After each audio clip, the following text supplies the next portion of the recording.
بسم اللہ الرحمن الرحیم۔ مستخفی باللہ۔ ابو القاسم عبداللہ مستخفی باللہ ایک ام ولد موسومہ املاح الناس کے بطن سے پیدا ہوا۔ سفر 333 ہجری کو بعمر 41 سال تک نشیں ہوا۔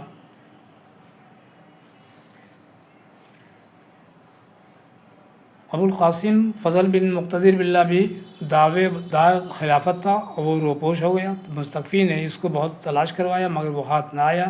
مستخفی کے عہد میں وہ روپوش ہی رہا۔ مستخفی جب اس کی جستجو میں کامیاب نہ ہوا تو اس کا مکان منہدم گرا دیا۔ خلیفہ مستخفی کے تخت نشین ہوتے ہی توزون فوت ہو گیا۔ مستخفی نے ابو جعفر ابن شیرزاد کو امیر الامراء کا خطاب دیا۔ ابن شیرزاد نے تمام انتظام و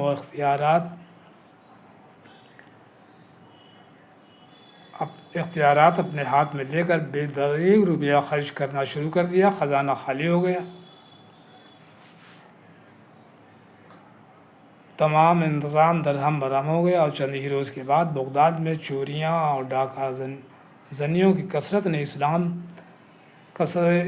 کثرت نے یہاں تک نوبت پہنچا دی کہ لوگ شہر چھوڑ کر جلاوطنی اختیار کرنے لگے۔ تنباہ: سلطنت اسلامیہ کا رقبہ اور وسعت مملکت عہد بنو امیہ تک برابر ترقی کرتا رہا، آگے بڑھتا رہا۔ حکومت اسلامیہ کا ایک ہی مرکز تھا اور دمشق کے دربار خلافت سے جو حکم جاری رہتا تھا اس کی تعمیل اندلس یعنی اسپین و مراکش کے مغربی ساحل سے چین ترکستان تک ایک ہی یکساں ہوتی تھی۔ خلافت اسلامیہ جب بنو عباس کے قبضے میں آئی تو چند ہی روز کے بعد اندلس میں بنو امیہ کی ایک خود مختار سلطنت الگ قائم ہو گئی اور مسلمانوں کے سلطنت کی بجائے ایک کے دو مرکز ہو گئے۔ پھر چند روز کے بعد مراکش میں ایک تیسرا مرکز حکومت قائم ہوا۔ اس کے بعد افریقہ مصر میں ایک اور حکومت قائم ہوئی۔ اسی طرح معاون نہر، خراسان، فارس وغیرہ میں حکومتیں خلیفہ بغداد کی ماتحتی سے آزاد ہوتی گئیں۔ اب جس زمانے کے حالات بیان ہو رہے ہیں یہ وہ زمانہ ہے کہ خلیفہ بغداد کی حکومت شہر بغداد میں بھی باقی نہیں رہی۔